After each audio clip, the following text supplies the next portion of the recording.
नमस्कार, historical fact जेके में आपका हार्दिक स्वागत है। मैं हूं गुरविंदर कौर। एक बड़ी खबर आपको हम सुना रहे हैं। काफ़ी देर से, काफ़ी महीने आप लगा लो कि कम से कम 2 महीने से नई बस्ती के लोग जो हैं वो इस परेशानी का सामना कर रहे हैं। नोटिस पे नोटिस, नोटिस पे नोटिस, सरकार की तरफ से नोटिस दिया जा रहा है कि शॉप्स जो है वो खाली कर दी जाए ताकि फ्लाईओवर का निर्माण कार्य जो है वो पूरा कर दिया जाए। लेकिन ये नामुमकिन सा लग रहा है क्योंकि लोगों की मांगे जो हैं, शॉप्स के बदले शॉप्स जो है, जो सरकार ने कमिटमेंट्स किए थे कि शॉप्स के बदले उनको शॉप्स मिलेंगी, लेकिन वो कहीं ना कहीं वो जो दावे थे, वो जो वादे थे, वो धरे के धरे रह गए और लोग जो हैं आज भी परेशानी का सामना कर रहे हैं। समय समय पर यहाँ के विधायकों ने भी इन लोगों का पूरा साथ दिया। आज भी सभी विधायक जो है मिलजुल कर इनका साथ दे रहे हैं और इस धरना प्रदर्शन में साथ बैठे हुए हैं। पूरी खबर आप देखिए और कमेंट्स में अपनी राय दीजिए कि ऐसा क्यों हो रहा है और इतने एमएलएज जो इनके साथ खड़े हैं फिर भी क्यों नहीं इनका जो मसला है वो हल हो रहा। तमाम नई बस्ती के लोग जिनकी भी दुकानें यहाँ पर हैं, आपने वो सारी दुकानें आज खुलवाई हैं।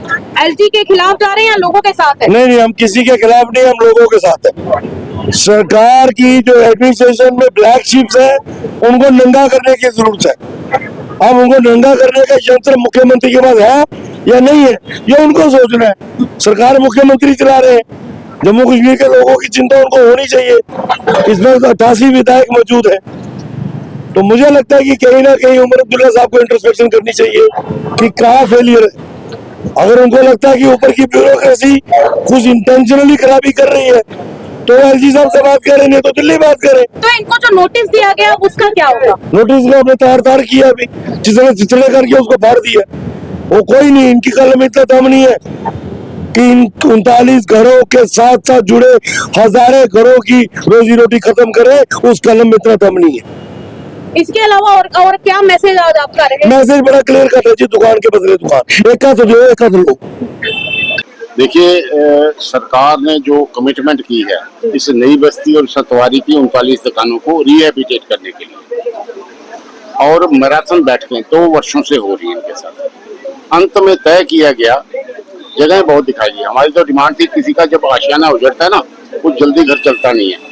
नई जगह पे हमने इनसे रिक्वेस्ट की थी कि हमें ये सतवारी में ये ग्राउंड है गवर्नमेंट मॉडल मिडिल स्कूल की, आपने फ्लाईओवर के लिए जगह ली है, तो आप कृपया वहां पे हमें रिहेबिलिटेट कर दीजिए। एकदम ना, तो हमने कहा कि अगर सरकार के पास पैसा नहीं है तो हम कहीं ना कहीं से कर्जा लेके लोगों से, किसी से उधार पकड़ के, आपको जो नेशनल हाईवे वाले ने आपको पैसे दिए हैं, तो हम भी एक स्ट्रिप काट दीजिए छोटी सी, उसमें एक कनाल के करीब।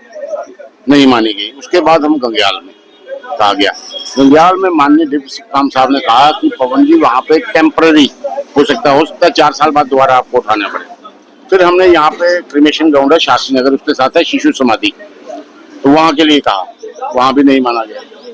कहते जी हमने आपके ऊपर फैसला ले लिया। अंतिम बैठक हुई जब, उसमें यहाँ के विधायक डॉक्टर नरेंद्र सिंह रैना जी भी और सारे दुकानदार भी गए, तो उन्होंने कहा पवन जी ये अंतिम बैठक है, इसके बाद इस दुकानदार जो सतवारी और नई बस्ती वाले हैं इनके ऊपर चर्चा नहीं होगी।